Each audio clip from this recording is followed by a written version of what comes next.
Hi,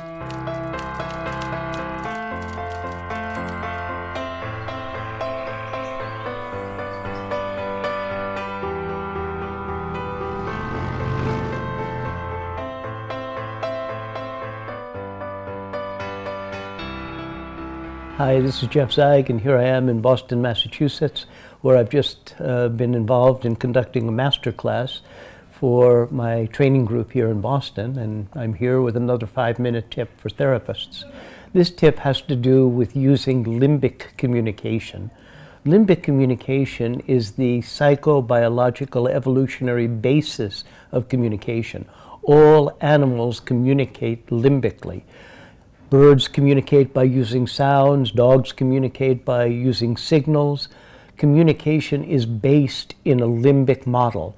Now, on top of that limbic model, we build a cognitive model, and we, as human beings, we use verbal communication.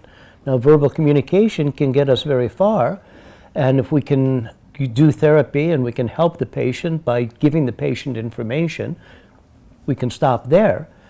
But if we think about it, human problems are located limbically, they're not located cortically. If the human being can think their way through a problem, then probably that human being is not going to be involved in needing therapy.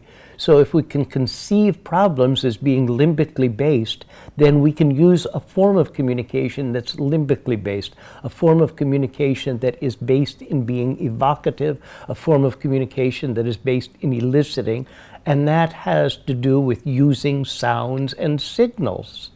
Now, we're all experts at using signals. We can use hand signals, and we communicate something to somebody else. We can use sounds like, whoa, and we are communicating with somebody else. Now, when we really want to communicate something conceptually, not just informatively, when we want to communicate a concept could be being motivated, being responsible, being curious, being connected, we communicate those concepts mostly limbically. So if we want to communicate a deep empathic resonance with a depressed patient, we could communicate, well, what you're feeling now is,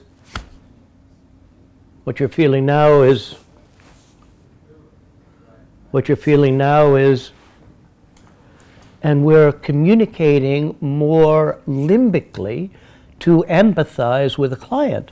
We could empathize with the client by using sounds. Whenever you go to a movie, there's a Foley artist. The job of the Foley artist is to use sound effects. There are experts who create sound effects. You can't go to a movie without experiencing sound effects. You need sound effects to make the movie resonant on an emotional level.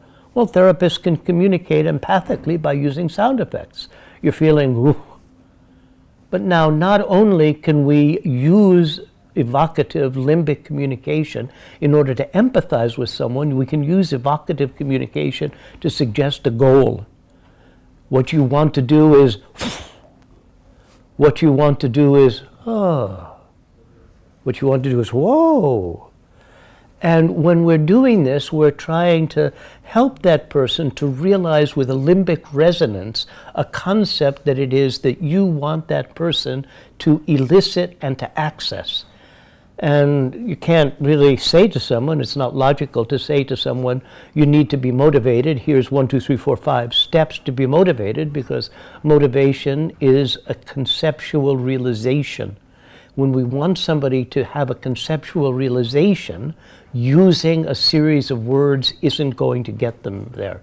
So emotion is basically limbic, and conceptual realizations, identity, is more basically limbic.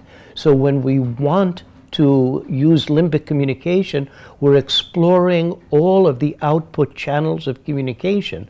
Now, it's impossible to even list easily all of the output channels of communication. There's gesture, there's posture, there's proximity, there's tone, there's tempo, there's the direction of speech, there's prosody, the musical nature of speech. And what we see, for example, when we study Milton Erickson, is that over the course of his career, he explored using all of the different output channels of communication, demonstrating that not only could these have a psychological, social effect, but they could have a physiological effect. For example, in one experiment that Erickson was doing with the locus of sound, he wanted to demonstrate that the locus of sound alone, the direction of sound, was sufficient to cause a physiological effect. Well, he was working with a patient who was known to have motion sickness. That was a given. The patient had motion sickness.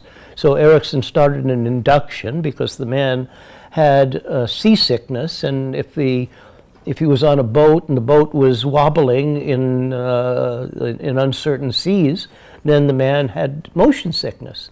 So Erickson started to do a neutral induction. The man had his eyes closed, and as Erickson was doing the induction, he started to sway from side to side, mimicking the way in which somebody on a boat would hear sound when talking to another person, and the man developed motion sickness. Now, the locus of voice alone was a sufficient cue to cause a physiological response, and this was done at a time before we had the concept of mind-body therapy. When we look at all of the things that you learn from hypnosis, hypnosis teaches you how to use the tempo of your voice, the tone of your voice, the rhythm of your voice, how to use gesture, how to use expression, emphasis. And studying hypnosis teaches people, because hypnosis is basically an evocative effect. You are orienting somebody into a limbic state of resonance where the hypnotic subject is resonating with the meaning of the communication of the hypnotist. So hypnosis teaches us how to use evocative communication.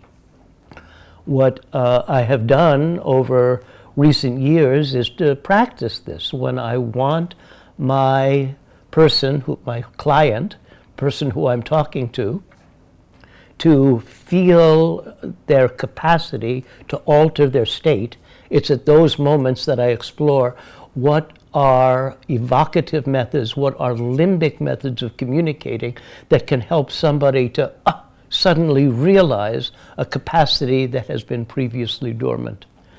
This is Jeff Zeig. Here I am in Boston with another 5-minute tip for therapists. Thank you very much.